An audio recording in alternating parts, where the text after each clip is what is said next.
Welcome to the second week of Virtually Speaking events. We are very excited to have launched this summer program of events and hugely grateful for the generosity and help of a number of colleagues, alumni and parents, whom without this wouldn't have happened. Also, a big thank you to all of you for joining us tonight and supporting it. And I know that many of you have also supported the Bursaries Appeal, a key part in our Inspiring Minds campaign. So thank you so much. This year saw significant growth in the numbers applying for bursaries at each entry point, and I'm delighted to say that this year's appeal will be able to fund 5 new bursaries from September. Before I introduce Gay, I just want to say 2 more things. Firstly, after the talk, there will be a Q&A. So if you have any questions, please just type them in the chat and send to all. That way we don't get lots of duplicates. I will then ask you to unmute yourself after the talk and you can ask your question. Also, Gay has very kindly put together an illustrated list of the plants that she's mentioning tonight. So if you would like it, please email events@latimerfoundation.org and we will share that with you. The email address will be in the chat shortly too. And that way you don't need to write down any plants during the talk. So on to tonight, we are super happy to have former parent, writer, journalist and broadcaster Gay Search with us. She has appeared in many gardening programs for the BBC, including Gardener's World, a number of series for beginners with Jeff Hamilton and the very popular Front Gardens. Gay has written over 20 gardening books, including best-selling Delia's Kitchen Garden with her lifelong friend Delia Smith. What an achievement. So on that note, Gay, I'm going to hand over to you. So I thought it would be helpful tonight if I talk to you about great plants for small gardens. Now, before we start, I better define the terms. What do I mean by a small garden? Well, some years ago, apparently there was an RHS committee member, a member of the Rothschild family, who used to give talks to gardening clubs on garden planning. And one of his pieces of advice was that every garden, no matter how small, should allow at least a couple of acres for woodland. So we're not talking about those sort of small gardens. We're talking about the vast majority of gardens in this country, which are less than the size of half a tennis court. So we don't have huge amounts of space to play with. So what do I consider a great plant for a small garden? It's a plant that gives you the longest possible season of interest for the space that it occupies. So for me, for example, that would mean no lilac. Yes, the flowers smell beautiful, but they last for a couple of weeks, and after that you're left with a very boring shrub. The leaves don't do anything, no autumn colour, there's no berries, the bark isn't particularly interesting, it's not an attractive shape, and so for me it would not qualify. But having said that, it could be that you absolutely love it, or you absolutely love a plant that flowers for 5 minutes and takes up half your garden, in which case have it, of course you must have it. Or it could be that it does a good job for you of, say, screening the ugly neighbour's shed or screening the ugly neighbours. But I'll talk later on a little bit about how you can keep it, but also make it work a lot harder for you in that space.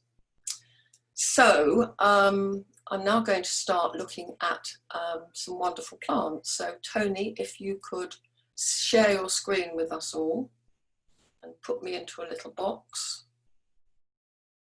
We shall begin. Wonderful. So small gardens, great plants. I think the danger that people think sometimes is that a small garden means you've got to have small plants. And for me, that's a big mistake, because lots of tiddly little plants in a small garden just make it feel smaller and meaner. So be bold, go for some big dramatic things. This is a miscanthus. This one is Ghana. Its variety is Ghana. And it has these wonderful plumes of seed heads. And the foliage in the autumn goes, first of all, a lovely russety brown, really autumn bonfire colours. And then it fades to a sort of biscuit colour. And And you leave that on through the winter. And if you can imagine that on a winter's morning with frost still on it and the low winter sun coming through, it's magical. And it's a great statement space. But then at the end of the winter, beginning of spring, you simply cut down all the old growth just as the new growth starts. And it'll do the same for you again the following year, but without taking up very much space. Next slide, please.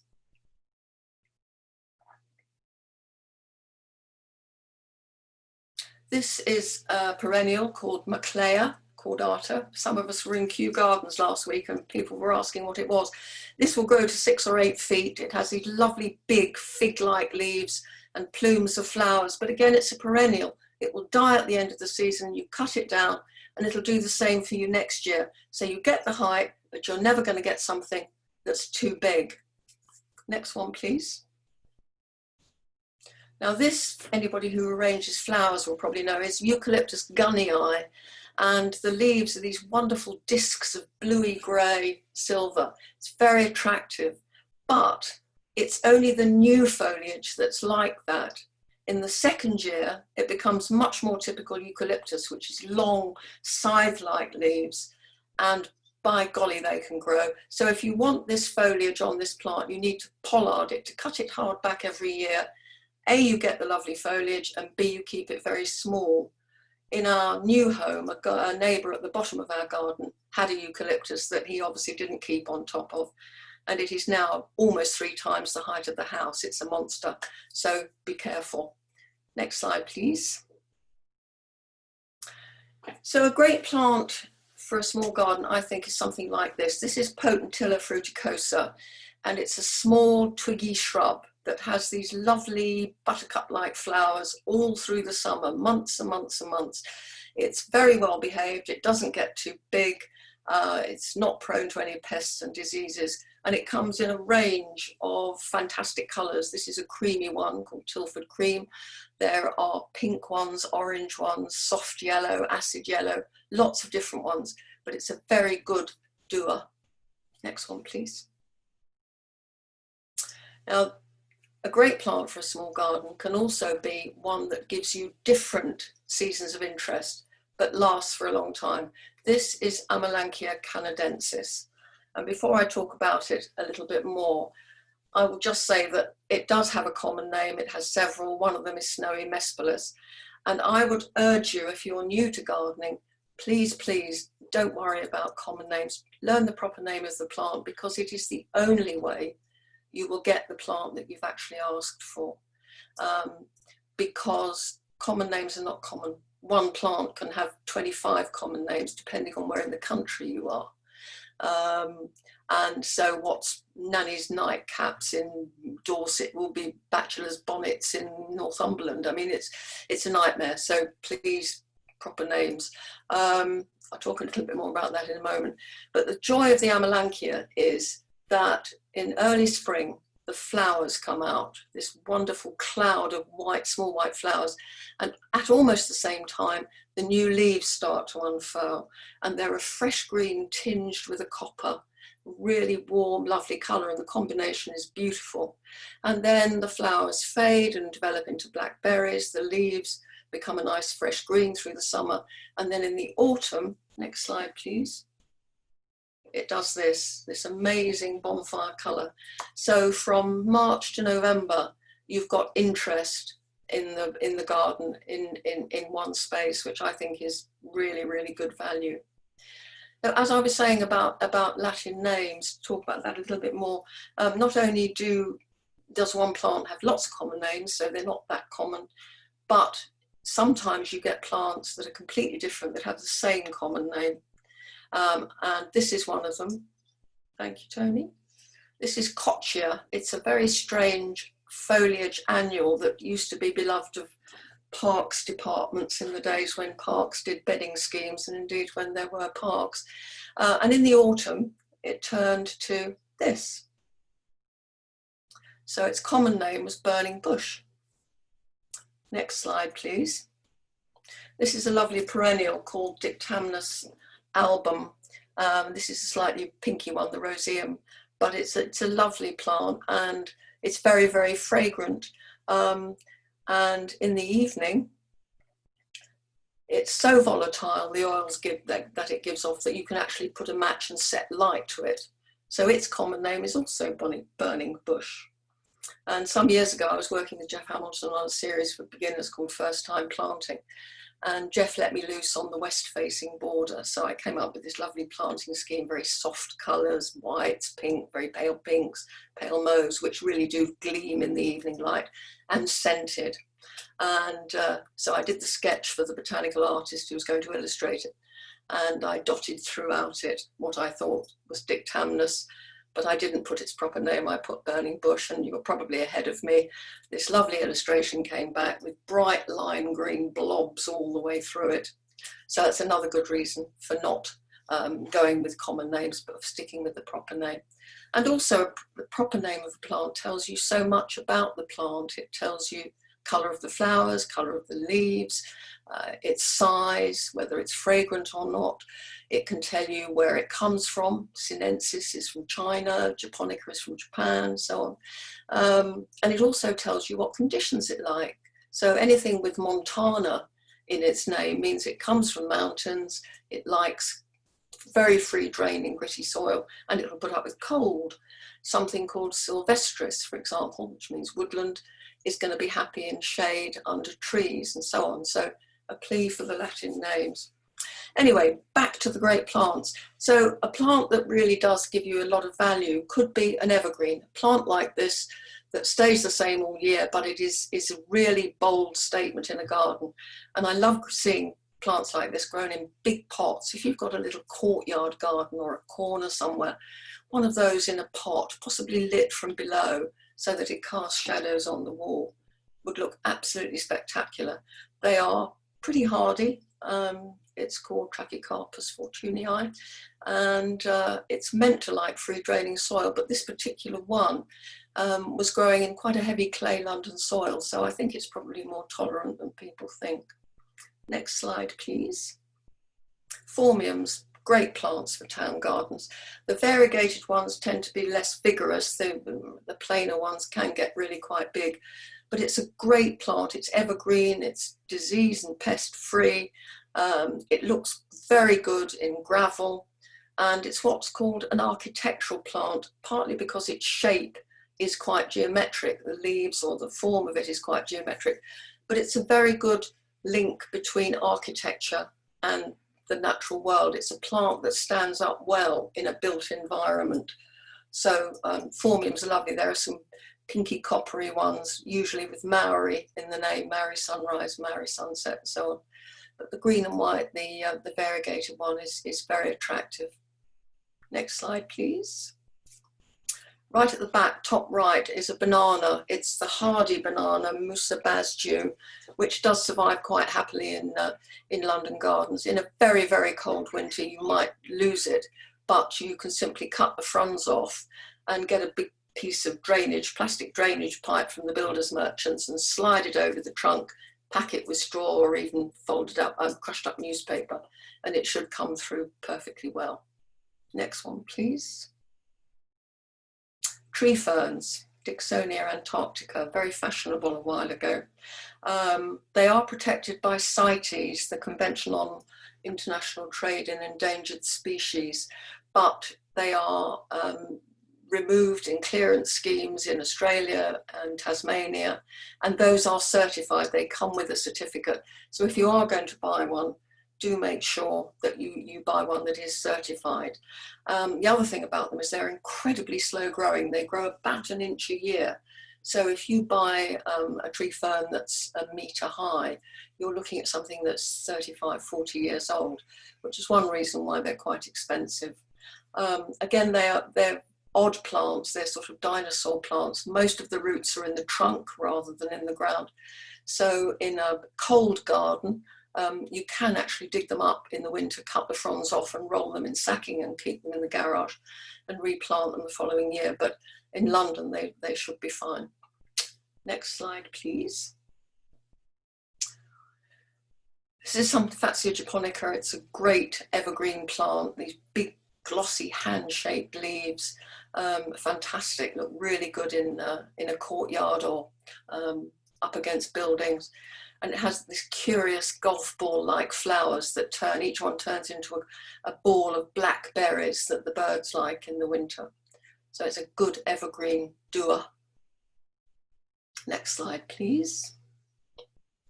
Topiary is brilliant in town gardens because it's, again, a link between the built environment and the natural world. It's a plant, but it's cut and trimmed and trained in such a way to form a geometric shape. And at one time, of course, we all used box. We had box spirals, balls, cones, pyramids, whatever. But first the box blight and subsequently box moth caterpillar have made box absolutely impossible in London. I don't think any of the garden centres even sell it anymore because it looks so awful. I'm sure you've all seen it. A hedge which is just brown and covered in webs and dead. It's just horrible. So this is an alternative for topiary. This is called Ilex crenata. It's a holly, but it's nothing like a holly. It's small, leathery green leaves, evergreen, that can be clipped into interesting shapes. Next slide, please. I'm sure most of you have been in the new planting in the piazza, and there they've used these Ilex crenata globes in different sizes to give structure to a border of much looser planting. The only slight problem with Ilex crenata, well, it's a lot more expensive than box, but if you're buying box every year because it's being decimated, then, you know, in the end, this is a cheaper option. But it doesn't really like limey soil. So if you do garden in another part of the country where the soil is quite limey, you might be better off with another evergreen called Lonicera pileata, a member of the honeysuckle family. It looks nothing like a honeysuckle. Leathery evergreen leaves that again can be clipped to form a hedge or topiary in the way that you would have once used box. Next slide, please.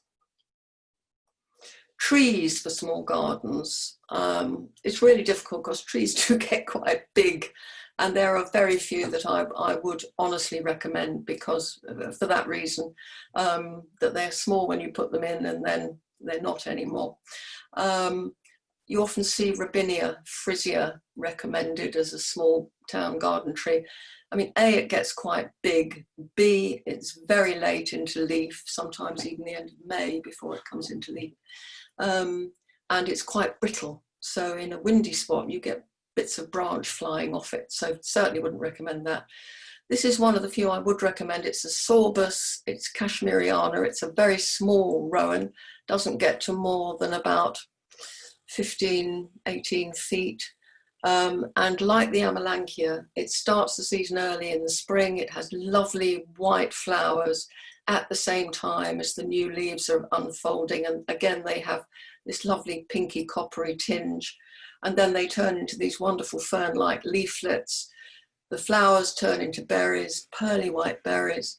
And in the autumn, the leaves turn a lovely autumn russet colour. So again, you're getting something attractive to look at from March through to November time. So I think that is a very good option. Please, next slide. Silver birch. This is Betula jackmontii, which has the whitest bark. And although it's not small, it does get quite a bit taller than the Sorbus does. It's such an open, airy habit that you can grow it in a small garden without it taking too much space, without it casting too much shade. This is a problem with things like flowering cherries. They just do take up an enormous amount of width, and it's not easy then to grow other plants underneath them. So for trees like flowering cherries, I'd say enjoy them in a park or in the street or in someone else's garden, but don't grow one. But a silver birch is a beautiful tree in the winter. You get this lovely white bark. You can even scrub it with a soft nail brush and some washing up liquid if it gets a bit mossy or covered in algae. But that in the winter against a blue winter sky is absolutely stunning. Next slide, please. Okay, so obviously the kind of plants that are going to work in your garden will depend quite a lot on the aspect and also how much sun and shade you get. Obviously, if you have got a south-facing garden, in theory, you'll get a lot of sun, but you might have buildings around you, or like we've inherited, huge trees, so you don't get that much sun in the garden. This is here, we've got a monster Pittosporum in the garden that takes up about 80% of the light. So you really need to just have a look and see what you've got in terms of sun and shade. And just as a rule of thumb, obviously you need to do a little bit of research, but as a rule of thumb, plants with big thin leaves like the hostas are good in shade, because the reason they're so thin is that they're only one layer of chlorophyll to process the light. And there's no point in them having layers and layers and layers of it, because there just isn't enough light. So they're broad, thin leaves to make the most of what available light there is. And hostas are fabulous, but I'm sure if you've ever grown them, you'll know that they are much loved by slugs and snails as well as by us. And this hosta is one that was in our garden. It's currently being babysat by Nikki and Nick French for us. And it's actually Hosta Me, it's Hosta Gay Search. That was named for me by a hosta nursery a few years ago now. And it's still very popular in Japan, apparently. So I take it really personally when the slugs have a good go and the snails have a good go at my hosta. I've tried all the tricks over the years, and the one thing I've found to work, at least for a time, is WD-40 sprayed around the rim of a pot. And it kept the slugs off for most of one summer. And then there's a day, it's funny, there's a day where the word goes out, it's safe, boys, and there they are with the holes. But it went through most of the summer without a single hole. I had another plant named after me a few years ago, a lupin, which was lovely. It was a sort of coral pink with a yellow keel. But the real joy of Lupin Me was that my bottom didn't start dying off until my top was fully open. Anyway, hosta's good for shade. Next slide, please. These are plants that are very good in hot, dry conditions. They're spiky, they're skeletal, because they're trying to reduce the surface area from which moisture can be lost. And a lot of silver plants are very good in hot, dry conditions, because the silver on the leaf is often a layer of protective hairs. And that's why when you water lavender, you play the hose over a lavender, it will sometimes go green for an hour or so until it's dried out. And that's because the hairs have become translucent when they got wet. But the hairs on the surface of the leaf help protect it from hot, scorching sun, as does the oil that it contains. Same with rosemary, sage, thyme, all those Mediterranean herbs. They give off this oil, this vapor, which floats across above the surface of the leaf and helps protect them from hot, scorching sun. So almost everything with a silver leaf will be good in hot, dry conditions. Next slide, please. Climbers, yes, well, in your small garden, you have to make the best use of every available inch, which means vertical as well as horizontal. So fences and walls, great opportunity to grow more plants. This is an evergreen clematis, Clematis armandii, which has these lovely white, or there's a blush pink one, flowers in late spring, early summer, and long leathery evergreen leaves. It's a really good plant. The only thing it doesn't like is wind. So if you've got a windy side tunnel in your house, don't plant it there, find it a more sheltered spot. But it's a beautiful, beautiful clematis. I would not go anywhere near Clematis montana because they are so, so vigorous. I once saw a new Muse development in Clapham. I went to do a story about it. Tiny gardens, probably about 20 by 20 feet. I mean, tiny. And the developers had planted 5 Clematis montanas. So yes, avoid those. But the very, very best one for a small garden, next slide please, Tony, is this group. This is the Viticella group. This is one called Purpurea plana elegans with these pom-pom-like fluffy wine red flowers. And the next slide, please. This is another beautiful one called Etoile Violette. And the reason I really like these so much is they flower from the middle of the summer to the end of the summer and into the autumn. And they're great for growing through other plants. And I said earlier, if you have to keep a big old shrub like a lilac because it's doing a good screening job for you, then grow 1 or 2 or even 3 of these through it. Because how it works is while the spring flowering shrub, not just lilac, but things like weigelias and Philadelphus, which flower early and then don't do much for the rest of the summer. If you grow a Clematis Viticella group through them, then the plant flowers, does its thing, stops flowering, while the clematis is slowly growing, weaving its way through. And then when the shrub has finished flowering, this then emerges and starts flowering and gives you flower then from July through to the autumn. So you're getting double value out of the space. And they're also the easiest to prune. I know people freak out about fruit pruning. I mean, even experienced gardeners panic about pruning. But this really is the easiest group of all. All you do late winter, early spring, is go right down to the base of the plant, look for the first pair of fat green buds above the soil, and snip off the dead growth above those buds. Pull the dead growth out, and then just leave it, and it'll do exactly the same again the following year. It'll weave its way through the shrub while the shrub is flowering, and then it'll take over once the shrub has stopped. Next one, please. Climbing roses, lots of good ones. This is one I particularly like. It's called Compassion. It has lovely apricot flowers that fade to a very soft colour. And as long as you deadhead it, snip off the dead flowers, it will flower right through the summer. It has very healthy, dark green, glossy foliage and quite a stiff habit. So the best way to grow this is when it's very young, when the new shoots appear and are soft and pliable, train them horizontally along wires, because at each leaf joint, it will produce a shoot, and those shoots will then produce flowers. So you get a much wider coverage on your fence or wall more quickly than if you just let the whole thing go straight up. Next one, please. The top of the picture growing over the arch is Solanum jasminoides album. Jasminoides means like a jasmine, but not a jasmine. And this is of the potato family. So it has these clusters of small white flowers with yellow, bright yellow stamens and a very attractive leaf. It twines and it gives you great coverage very quickly.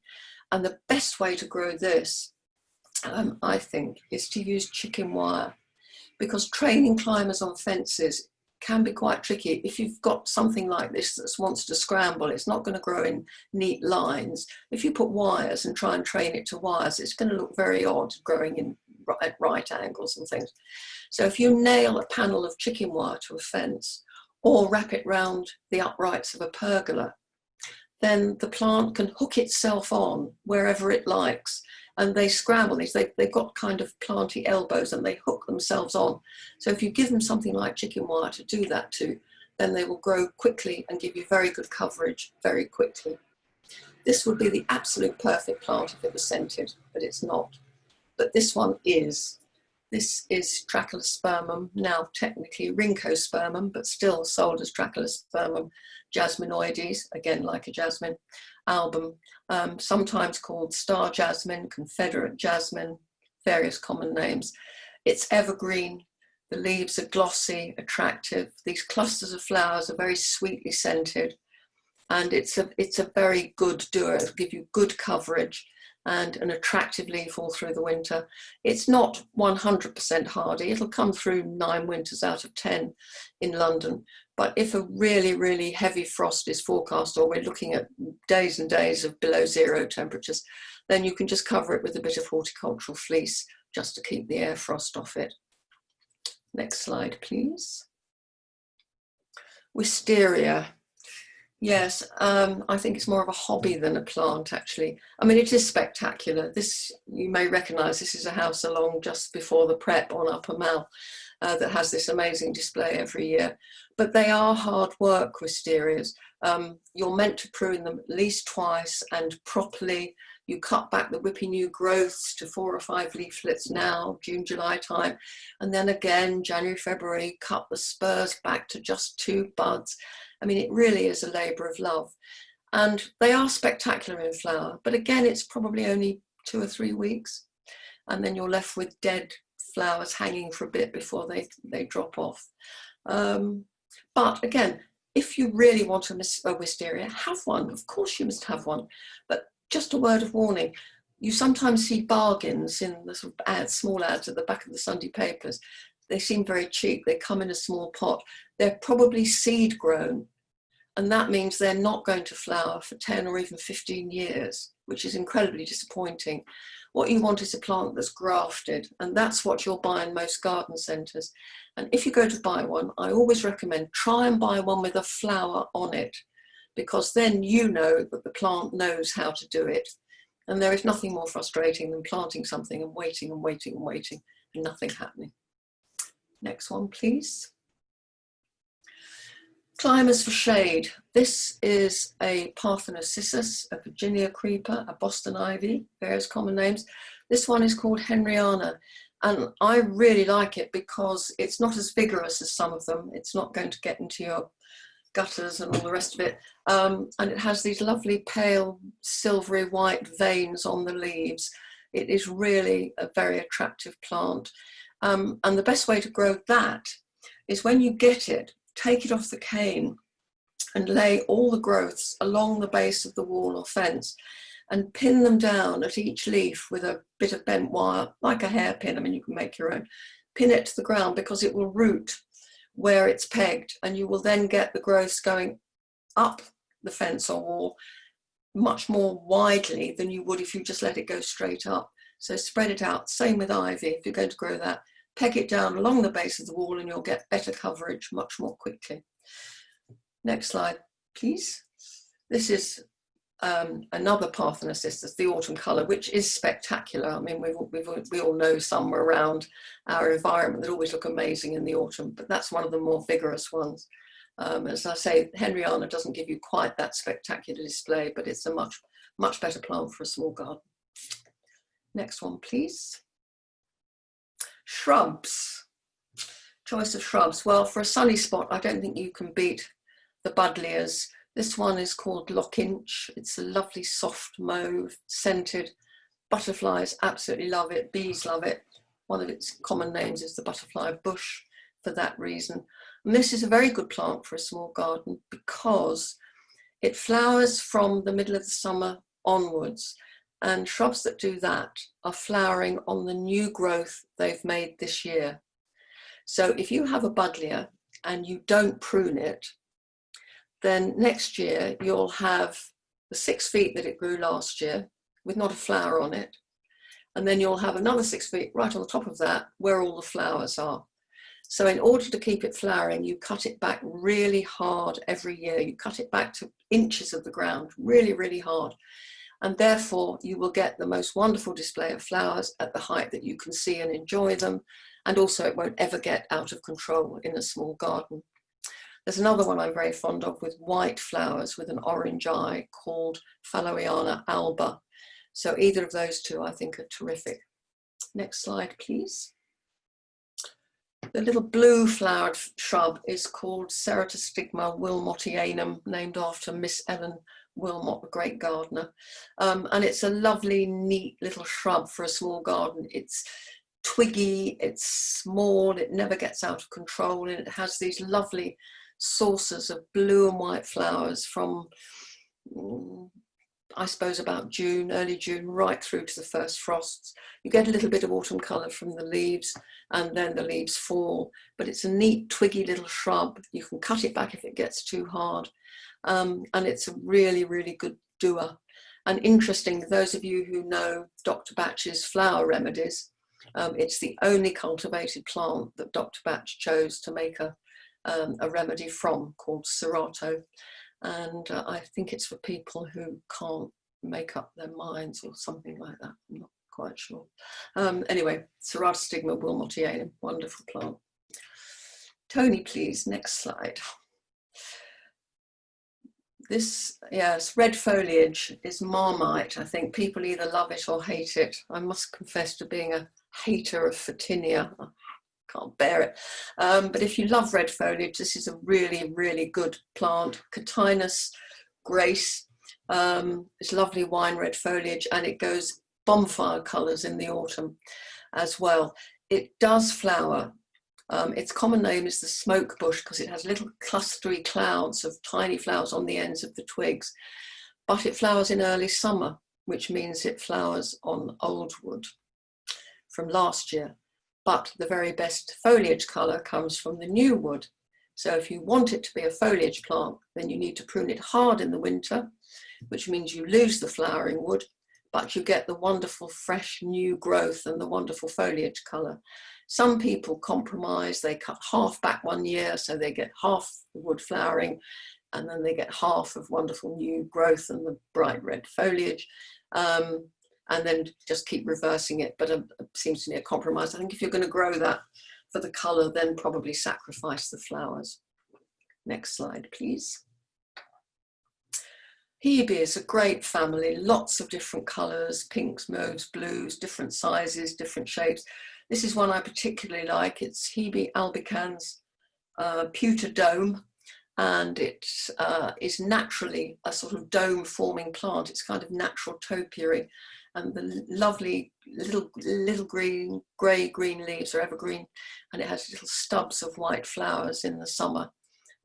Easy to grow, not particularly prone to anything nasty. So a good, easy shrub to go, and they look very good as sort of punctuation points in borders because, as I say, they form this natural topiary. Next slide, please. Lavender. Yes, we all love lavender in a sunny garden, warm spot. The scent is wonderful. The bees love it. It's a great shrub to have, but you really do have to keep on its case, because if you don't, this is what happens. Next slide, please. I'm sure you've all seen lavenders like this. They get very woody, very old. All the flowering growth is right on the top. It's a very unattractive plant. So what you need to do, you need to prune it quite carefully twice a year. Cut off the flower stems in the summer. You can put them in a bag, stick them in the airing cupboard. And then in the spring, when the growth starts, you just tip it. You just cut the tips off to make it bush out, to stop it becoming leggy. Because once it's gone like this, there is no way back. You can't cut it hard back and it'll regenerate. You have to get rid of it. So have lavender, it's lovely, but keep on its case. Roses. Yes, very controversial. I don't know if any of you have been to Great Dixter, Christopher Lloyd's wonderful garden down in Sussex. Well, he inherited it from his father, who had the garden laid out by Edwin Lutyens and had a rose garden, as so many gardens did, a formal rose garden. And Christopher caused conniptions among the horticultural community some years ago by ripping out the rose garden and planting it with tropicals, with cannas and dahlias and all sorts of wonderful things. And roses do divide opinion, and I have to say, I tend to veer on Christopher's side. I think the flowers are fabulous. I think the plants are just hideous in the winter, stubby, thorny, brown, give you absolutely nothing.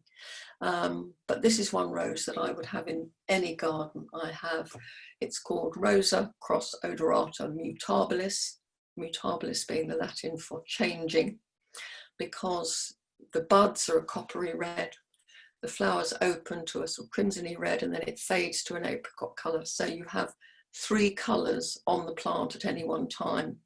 They're single flowers, they're simple, it flowers prolifically, and it starts end of May, and I have actually cut flowers from the ones in our last garden to put on the table on Christmas Day. So it gives you really, really long season. Obviously you need to deadhead it, just snip off the dead flowers, but it's a lovely rose. It would be my desert island rose, not that desert island is the ideal habitat for roses. Next slide, please. This is a Japanese maple, Acer japonica dissectum because its leaves are very finely divided. And they are fabulous plants. There's a wine red one like this, and there's plain green as well. It's a lovely fresh green, and they go bonfire colours in the autumn. They look fabulous in a big pot in a courtyard situation, again, like the Trachycarpus, and lit, they look amazing. And when the leaves fall, they do fall. You've got a wonderfully sculptural shape through the winter months. So I think they're terrific. The only thing they don't like is wind, so they need a sheltered spot. They're very happy in shade. What they don't like is early morning sun. And that's because the new leaves, when they unfurl, are very thin and delicate. And if you get a frost overnight, then the leaves freeze. and the early morning sun will thaw them too quickly, and the cells will rupture, the leaves will go brown and curl up and die. So a north facing spot is fine, west is fine, just don't put them in an east facing spot. Next slide, please. This is Choisya. This one is Aztec Pearl, which I like better than the ordinary Tanata. The leaves are much more elegant. They're long and thin rather than round and stubby. And it has bigger flowers than the type, and it flowers very prolifically, as you can see. It has one main flush in early summer, but it will flower sporadically again in late summer and into the autumn. But it's evergreen and it's an attractive leaf, and you can cut it back if it gets too big. You can mound it if you want to, make it a more formal shape. But it's a great plant, again, one I wouldn't do without. There is a golden version, Sundance, that was very popular some years ago. You don't see it quite so often now. But if you're going to grow that, that needs to be in shade, because yellow foliage in sun is inclined to scorch. So if you want the yellow one, a shadier spot. Next plant, please. These are fantastic plants for shade, evergreen shrubs. This is Euonymus fortunei, and this one is Emerald Gaiety. And I really like this one because it's green and white.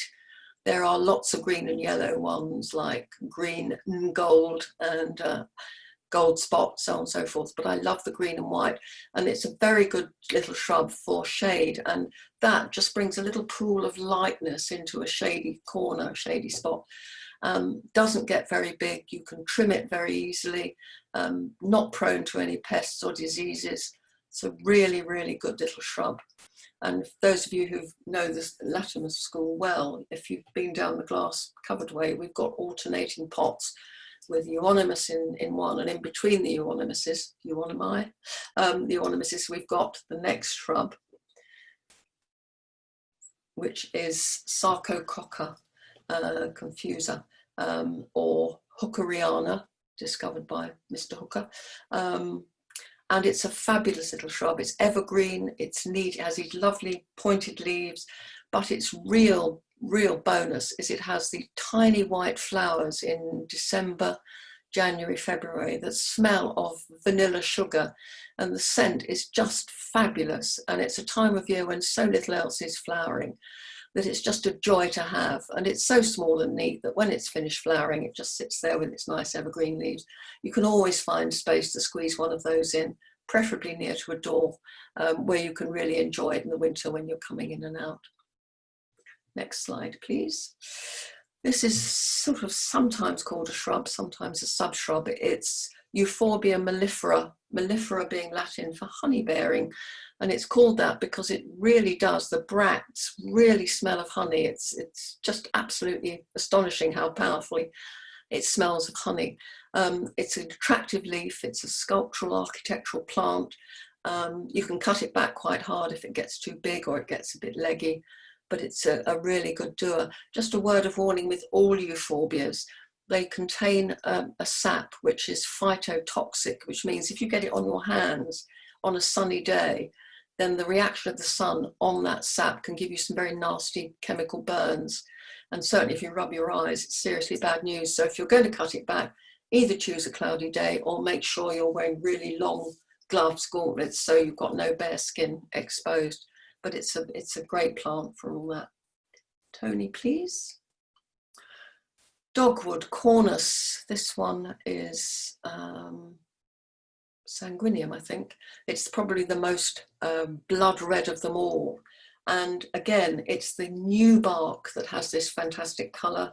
So you chop it back hard at the end of the winter and let the plant grow through the summer with this new wood, so that by the time the autumn comes, you're going to get this fabulous display of bark.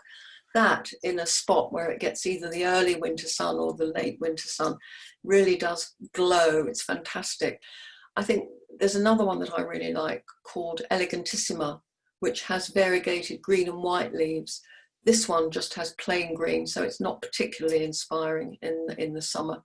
But the Elegantissima with its green and white leaves is more attractive and good. It's a very good host for Clematis viticella to grow through. Next one, please. Perennials. all I would say about perennials is, even in a small space, please don't buy one, buy 3 or 5 if you can. It's just so much more impactful and attractive, rather than having one of this and one of that. And I know some people absolutely just love plants and their gardens are more plant zoos, but if you want to create a really beautiful environment, then I beg of you, don't just go for one.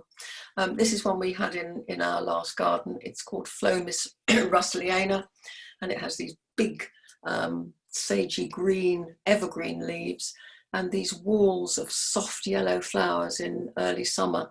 And as they fade, those flowers turn into seed heads that are a lovely coppery colour, and they're really beautiful in the winter with a bit of frost on them. But the problem with this plant is that it germinates like crazy. I think it must have something like 100% germination rate. So for years I spent my springs weeding out the thousands of seedlings I didn't want.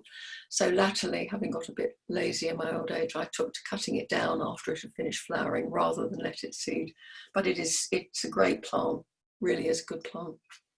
Next one, please. And this is one of those plants that's not been around all that long, and yet we wonder how on earth we gardened without it. It's called Verbena bonariensis, and it's tall. It can grow 6 to 8 feet even. It has very, very thin square stems, and it has these heads of tiny, intense purple flowers that sort of float like dots of colour above your planting. And because the plant is so thin, you can plant it anywhere. You can plant it right in the front of a border because it doesn't obscure anything. And it's quite a good plant for weaving a border together. If you're using various different groups of plants, to have one plant going right through the border really does pull it all together and give it a sort of sense of unity. And this, the flowers, when they fade, go to again a russety brown, and the small birds love the seeds, and the plant's just about strong enough to support a blue tit or that size of bird, and you see them hanging upside down from the side shoots in the winter pecking at the seeds. But it's a great plant, one I wouldn't be without. Next one, please. And this is another one. This is even more recent. This is Geranium Roseanne. And there are some lovely hardy geraniums, but the problem's always been most of them only flower for a few weeks in June, and then people used to chop them down, literally with shears, and then get a few more flowers in the autumn. But with this beauty, you don't have to do that. This starts flowering in May and will flower and flower and flower until the first frost. And the bees absolutely adore it. And in fact, it was discovered in 2 places at the same time. It was discovered in England, and the person who discovered it called it Jolly Bee because the bees just, as I say, absolutely love it. And another nurseryman found it in Holland and called it Roseanne. And then the taxonomists, the plant boffins, had a look at them both and said it's the identical plant. And so now it is Roseanne. But I really think this is fabulous. In fact, we've got it in the courtyard at Latimer because it flowers for months. It's very well behaved. It does put out long runners, but at the end of the summer, when it starts to die back, you just literally pull those off and you're left with a neat clump, the crown of the plant. And then in the spring, it'll do it all over again for you. Grasses and bamboos, again, very fashionable. This one is called Philostachys nigra, nigra being the Latin for black. And it's second year canes this time, not the new canes that have this wonderful colour. The new canes, when they come through, are green. And don't think you've been given the wrong plant, just wait a year and then you'll see they turn to this wonderful glossy black. A garden designer whose garden I visited years ago called Declan Buckley had a very good tip with this, and indeed with all bamboos, and that is to remove all the side shoots from about the bottom 2 meters, because then you really see the canes in all their beauty. They're not fuzzed over by the side shoots and the leaves. And also it allows more light in because bamboo can be quite dense.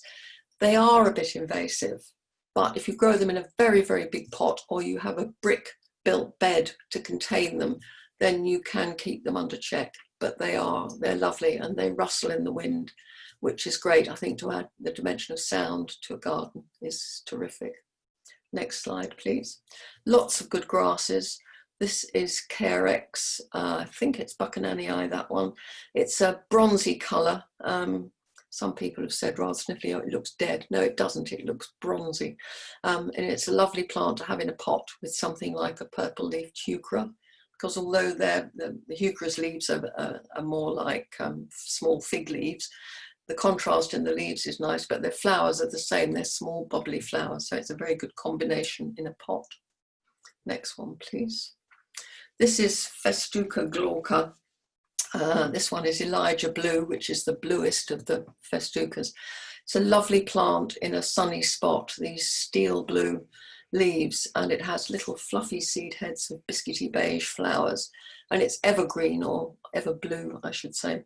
It looks fantastic in gravel in that sort of setting, and also in a modern window box. If you have a galvanized metal window box, maybe 3 of these and some slate paddle stones on the top, it looks very smart, very modern, very easy to look after. You can see that some of the blades of grass have gone biscuity brown. Well, you can leave those if you want to, or in the spring you can just pull them out, a bit like My Little Pony for grown-ups, hairdressing, and then leave the flowers until the spring and cut them down. But again, it's a lovely grass. Next one, please. We've seen him already, the Miscanthus garner, for the reasons I said. It's a great plant to have. Gives you a lot of height, a lot of drama, but without ever getting out of control. And it's attractive all through the seasons in its different ways. Next one, please. This used to be called Arundinacea. No, it used to be called Stipa Arundinacea. It's now called Anamanthale. I can never say that. Arundinacea. Pheasant's tail grass, it's sometimes called. It's evergreen, but it does go these lovely autumn shades in the autumn, biscuity colour, these lovely glowing colours. It does self-seed a lot, but you can simply oik it out where you don't want it, or pot it up and give it to people. It's good in a container, but it's again, it's a lovely evergreen feature in a border. Next plant, please. This is Stipa tenuissima. Meaning very fine, and it is a very fine grass indeed. It has very, very fine leaf blades and these lovely plumes of seed heads, which are very soft and fluffy, and it moves in the slightest breeze. And again, like sound, I think to have movement in a garden, in a border is a bonus. This isn't evergreen, it's deciduous, but it dies back to a biscuity colour, as do the flower, the seed heads. And if you leave it over the winter, again, you get a bit of frost on that on a chilly day. And as the low winter sun comes through it, it sparkles, it's magical, well worth leaving. And then late winter, early spring, cut back all the dead growth just as the new growth is coming through, and it'll do it all again for you. And it's a great plant to have, again, a bit like the verbena, for weaving a border together, to just giving a sense of unity. Next plant, please. Ferns. Ferns have become very fashionable, and quite right too. They are terrific. They're wonderful leaf shapes, lots of different ones. This one is a Polystichum setiferum. I think it's Plumosum congestum. The name is almost as long as the plant. It's evergreen. Ferns are dead easy to grow in the sense that they don't get any pests or diseases. If the old fronds start looking a bit tatty in the spring, simply cut them back, because you'll have the new ones coming through and unfurling. And they're terrific with grasses. Again, they've used lots of ferns in the new piazza at Latimer, with grasses, ferns, and some topiary. It's a really good shade border. Lots of interest, lots of different colours, because the green is coloured too. People forget that. So lots of different shades of green, and it's fantastic. So look for ferns as well. Next one, please. Annuals, lots of good annuals. This is one I'm sure you all know. This is Nigella Damascena, Miss Jekyll, named after the brilliant Miss Gertrude Jekyll, one of the great gardeners who's influenced the way we all garden. And it's a very easy annual to grow from seed. Buy a packet of seeds for a couple of pounds. Sow it thinly, because otherwise you get the seedlings all coming through too close. So be really mean when you sow it. And it flowers and flowers and flowers, but it also turns into the most beautiful little seed heads, like little jewel boxes. with tendrils around them, fresh green. But in the early part and midsummer, you need to cut those off because, a bit of basic botany here, plants flower in order to reproduce themselves, to set seed. So if you allow the seed pods to ripen, the plant thinks, not the plants think, but you know what I mean, I've done my job, I don't have to flower anymore, so it'll stop flowering. So cut them all off right through until late summer, then leave a few seed pods to ripen. You'll know they're ripe, they go a sort of biscuity colour and hard and begin to split, and then cut those off, save the seeds, and you can then either sow them where you want them or give them away. You're bound to miss a few seed heads, so it will self-seed. Once you've got Nigella, you've always got it. And the same is true of the next one. This is Californian poppy, a Scholzia californica, which comes in this fiery orange, and it comes in a lovely pale ivory colour called Ivory Castle, quite a new one. There's pink ones, bright red ones, and it has this lovely ferny foliage as well. And you can see the seed, the long thin pods are the seed pods. And again, exactly the same as with Nigella, you need to keep cutting those off throughout the summer to keep it flowering, and then let just a few ripen. Save the seed. There's probably about 200 seeds in each of those pods, so you don't need that many to let ripen. But again, some will get away from you and it will self-seed, but it's a terrific plant. Next one, please. This is Allium Christophii. This is the bulb section. The bulb section is quite short because I've discovered that gardening in London means that you're basically feeding the squirrels when you plant most bulbs. And while it keeps them off the bird food for a while, it's extremely annoying when they eat the whole lot. So I found that the Allium family, because they are onions, this is the onion family, squirrels don't like. I've even tried planting tulip bulbs in pots and sticking cloves of garlic in among them. And that did seem to work. It seemed to keep the squirrels off. And once the bulbs are through, the squirrels then lose interest. It's only the actual bulb before it starts producing leaves that they like. So you can just whip out any garlic that shoots. But the Allium family are spectacular. And this one, those flower heads are the size of a grapefruit, really. They're beautiful. And you can probably see if you look closely in the middle of those lovely silvery mauve flowers, there's a little spot. Well, that's a seed and that becomes green. And as the flowers fade, you get these little green balls of green balls, really attractive for another few months in your display. So that's really the end of the plant list. As I said, there is a plant list available with all those pictures on it and a little bit of information about heights and spreads and what the plant's like.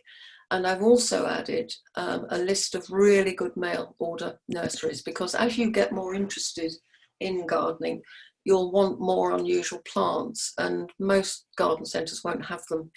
And you can be absolutely confident in top class mail order nurseries, not the kind of people that advertise those blue roses and all that rubbish on the back of the Sunday newspapers, but nurseries like the ones I've listed who are specialists and who are specialists at packing plants to send out. They'll guarantee them if they arrive and a plant's not looking good, they'll replace it. You don't have any worries. So have a look at those nurseries, get the catalogues, spend your winter months drooling over what you might be able to get for your garden. And I do hope that you'll be able to get a lot of pleasure out of your garden next year. And thank you very much for coming. Brilliant. Thank you so much, Gay. That was really, really, really interesting and so detailed. I'm sure you covered absolutely everything, but and we're almost running out of time. But if anyone has, one question they like to ask Gay, please unmute yourself and do so now. I think we have time for one or two questions. Sorry, I did bang on rather. Yeah, it was perfect.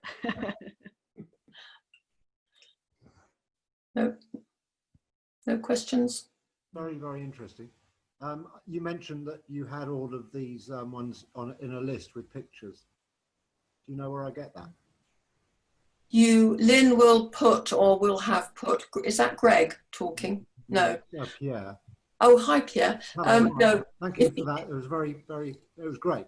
Oh, good. No, Lynn will send it to you via WeTransfer. It's quite a big file because of all the pictures. Oh, right. Brilliant. But Lynn will put up the email address, or This is Pierre's sister Karen. I'm the one who actually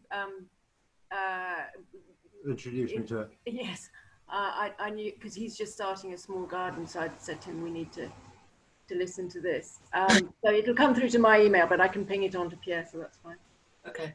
That's great. Thank you very much. Really appreciated that. Hi, Gail. We have a question. Yes.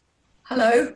Oh, hi there. I just wondered if we could get a list of all the plants that you featured in your talk. Yes, there is a plant list with all the photographs as well. Oh, fantastic. Lovely. Yeah. Where is that? So Lynn will. What we do is that I think probably everyone would like to receive that. So everyone that's on this event tonight, we will have your email address, and we will send it to you tomorrow morning. So you should all receive it tomorrow morning. And if you with someone else and not registered to the event, they will receive it and they can forward it to you. Otherwise, just email events@latimerfoundation.org. The address is in the chat now, so just copy that and we will send it. Make sure that you get one as well. Fabulous. Thank you very much. Can I just ask a quick question? Mm-hmm. What do you think about growing orange trees in London? Yeah, I think you can. I mean, it's not something I've done, but I think you can, as long as you have the capacity to bring it indoors, just in case we get a really hard spell of weather. And I know that, orangeries were built to bring the orange trees in too. I mean, that's why old houses had orangery.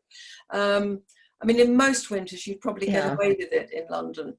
But just if you've got a porch or somewhere that you could, or even a garage, you could put it in for a week or two if we get sudden cold snap. I mean, we go through years where we have the mildest of winters, and then suddenly we get a week or 10 days where the temperatures don't come over freezing, and lots of plants that we've just got so used to thinking of as hardy just succumb because they're not. We've just got spoiled, really.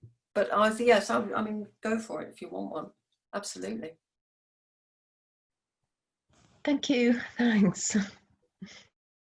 Okay, brilliant. I think we say that's it. So Gay, thank you so much. That was really, really interesting, and I think that we're all going to be out in our gardens tomorrow planting away, and I think the weather is going to be great as well. So that's fantastic. If you would like to join us again this week, we have former Latimer History of Art teacher Robert Orme giving a lecture on expressionism tomorrow between 1 and 2 p.m. So you can still register for that if you like to. And on Friday lunchtime, we have Latimer politics teacher Paul Goldsmith giving a talk on how parliamentary tradition caused the Brexit chaos. So all really interesting. So make sure not to miss that. You find more information on our website, and there will be a link to that in the chat function now. There should also be a link if you would like to make a donation to the Birthrace Appeal.